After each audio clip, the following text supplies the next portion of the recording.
The colors you wear don't just make you look good or bad, they directly shape how people feel about you. Take a look at these people. How does what they are wearing make you feel about them?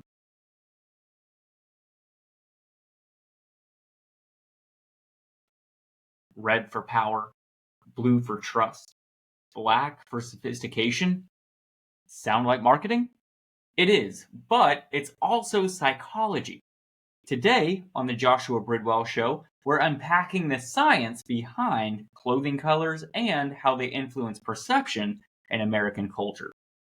This isn't about fashion, it's about influence, identity, and even opportunity. So, for all of the nerds out there like myself, let's go ahead and start with a little bit of data. A 2010 study in the Journal of Experimental Psychology found that men wearing red were rated as more dominant and attractive by women, and even by other men.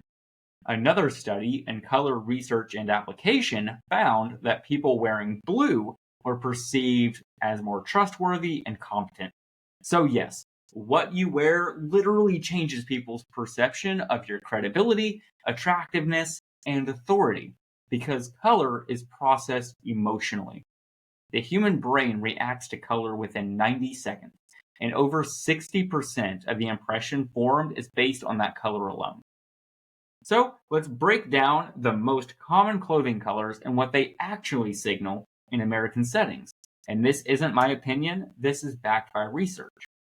Red is associated with power, passion, dominance, and aggression.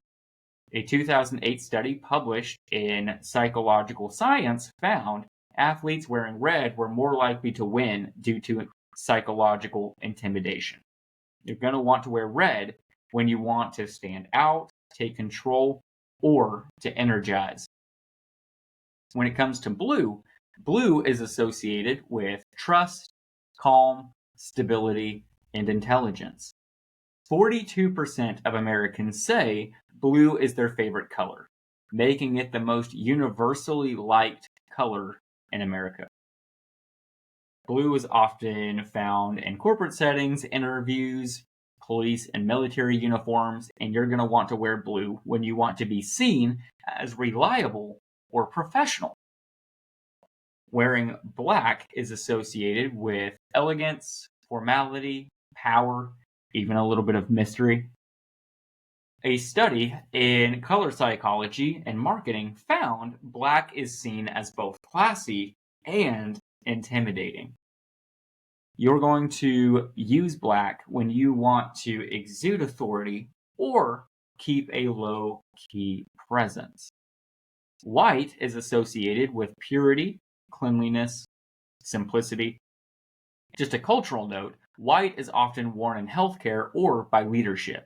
We can see this in lab coats, we can see this in ceremonial dress, and you're going to want to wear white when you want to appear open, balanced, or even clean cut.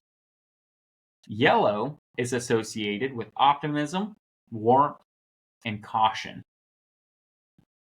Just to warn you, the data shows that yellow is the least favorite clothing color in a 2017 study by Pantone. Because it can appear immature, it can be abrasive if it's overused. So you're going to want to wear yellow when you want to uplift, but make sure that you do in small doses. Green is associated with growth, balance, nature, and calm. Use it when you want to radiate peace, renewal, approachability. And orange is associated with creativity, energy, and friendliness. Another warning, the data shows that orange is ranked among the least professional colors in hiring research by CareerBuilder. So, you're going to want to wear orange when you want to stand out in casual or creative environments, but not so much in professional environments. And purple is associated with luxury, spirituality, and wisdom. And a little bit of historical context for you. Purple was reserved for royalty. Wear purple when you want to appear unique or you want to appear thoughtful. A 2014 study published in Fashion and Textiles confirmed that color significantly influences first impressions in three core areas. Number one, attractiveness. Number two, trustworthiness. And number three, confidence. Think about it. If someone shows up in a sharp, tailored navy suit versus someone who shows up in an oversized neon hoodie, what message gets received first? In a job interview, dark blues and grays were ranked the highest for leadership potential and competence. In dating settings, red boosts perceived appeal. That's not shallow, it's neurological. And let's not forget that there is a spiritual lens here that we need to talk about. Proverbs chapter 31 talks about a woman clothed in strength and dignity, clothing as a symbol of inner character. In Exodus 28, God gave detailed color instructions for the priest's garments: blue, purple, and scarlet, each symbolizing royalty, divinity, and sacrifice. Even in Revelation, Christ is described with robes in white, symbolizing righteousness and purity. Bottom line, God doesn't judge by appearance, but he does use appearance symbolically, and so does the world. As believers, we're called to walk in that wisdom. That means understanding how we're perceived and using even our wardrobe to reflect purpose, clarity, and influence. So what can you do with all of this information? Here are 3 practical steps. Number 1, do a color audit. Lay out your clothes by color. Which tones dominate? Based on what you learned today, are they sending the message that you want? Number 2, dress for context.